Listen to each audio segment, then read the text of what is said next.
Hello YouTubers, hello world, it's Mr. Benyon here once again to teach you about some magical, amazing theatre styles and practitioners. The practitioner I want to talk about today is Artaud, Antonin Artaud, one of my favourite practitioners actually. He's dead now, very unfortunately, but he was many things in his life, but a theatre kind of practitioner is one.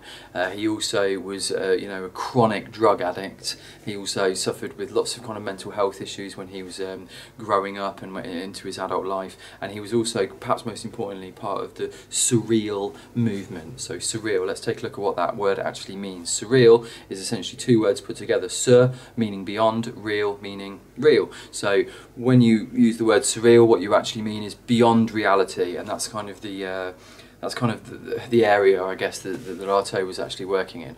Artaud was writing primarily in the 1920s. Surrealism and expressionism, for that matter, was kind of quite a popular kind of thing at that time. I guess kind of partly influenced by the fact that there had just been a massive world war in which millions and millions and millions of people had died or were, terribly wounded, and this kind of spawned a whole new way of thinking about art and a whole new way of really looking at the world. This idea of, I guess, kind of like ugly, disturbing images, things like people getting wounded or having like limbs torn off, and this idea of like surreal theatre and this sort of surreal artwork. People like Salvador Dali, who was writing a bit later, in the same kind of period, in the same movement. He dealt with some very dark kind of subject matters, some very incongruous things that were kind of spliced together to make the audience kind of be shocked and think about things in a totally different light. I think that's kind of one of the founding kind of principles of what surrealism art is,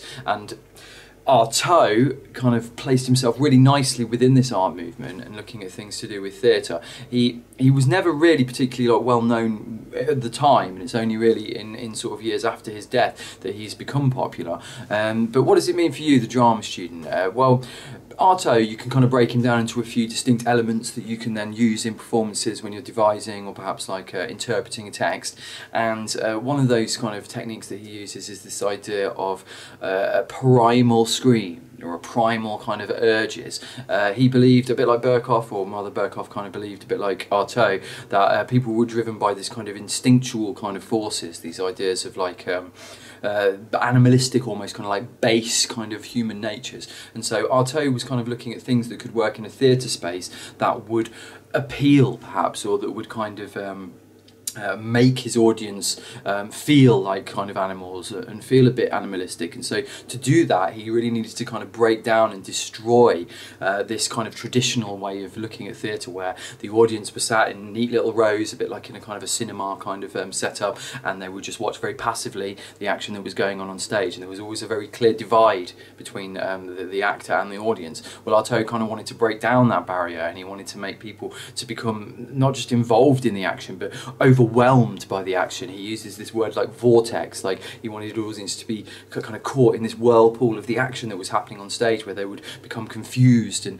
then kind of like lose themselves within the theatre and within the drama, and then through that kind of process of destroying the general normal conventions of theatre, you'd come out the other side of it like a changed person, like emotionally and kind of mentally changed by this amazing surreal experience that they'd had within the theatre. I know I'm talking quite a lot, I'm talking quite quickly, but I'm trying to keep this video down to like just a couple of minutes, because yeah, it gets quite long and rambly otherwise, although I am conscious that I am kind of being very long-winded and rambly right now. But let's break it down a bit more. Anyway, so Artaud, if you want to think about Artaunian theatre comes under the category of anything that is kind of shocking to an audience, anything that is perhaps disturbing to an audience, confronting them with things that are very difficult to kind of look at and take in.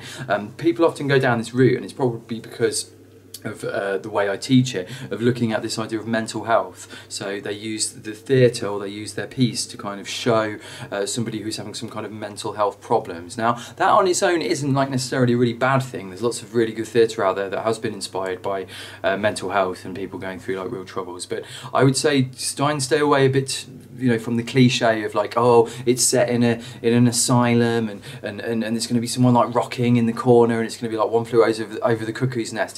That's not necessarily Artaunian. That can be quite trite and a little bit cliched. So I'd kind of move away from that. What I would think about is things like ritualistic mimes. I think that Artaud was a big fan of this idea of a ritualistic kind of theatre. So using mime and actually working within a chorus, so there's not just one person on stage, there's actually like maybe 4 or 5, possibly even 6 people on stage together, working in unison, maybe breaking that unison down to some nice canon work.